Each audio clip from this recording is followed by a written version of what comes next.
और इस मसीह भजन से खुश होकर एरोन फैमिली रेस्टोरेंट की ओर से 1000 रुपए का पुरस्कार मिला है।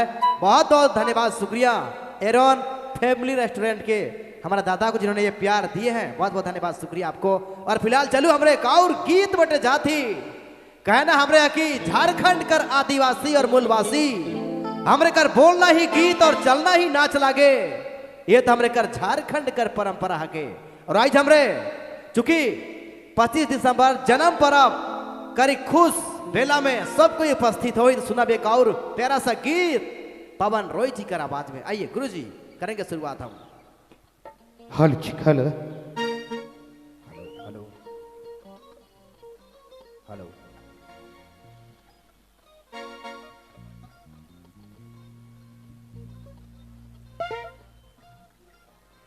चलिए फिर यहां से हम फिर रंगारंग कार्यक्रम की ओर चलते हैं। और भी बहुत सारे गीतों की फरमाइश है और आप सबों के बीच झारखंड के सुपरस्टार एक से बढ़कर एक कलाकार मौजूद है और मैं चाहूंगा उस बारी बारी से आएंगे वो और आप सबों का हर फरमाइश हर गीत और आज का इस प्रोग्राम को रंगारंग बनाएंगे। तो लीजिए अगला गीत है विशाल जी।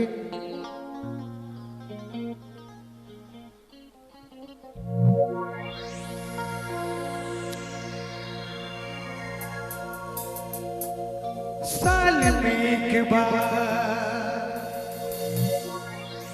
साल में एक बार लेके दूल्हा। बहुत ही प्यारा गीत है और जहाँ तक मुझे उम्मीद है ये गीत हर एक साल इस मंच पर बजता है, हम गाते हैं।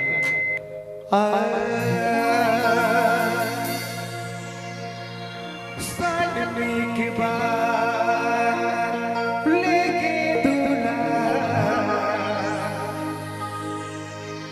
आवे रे प्यार है मोरिया।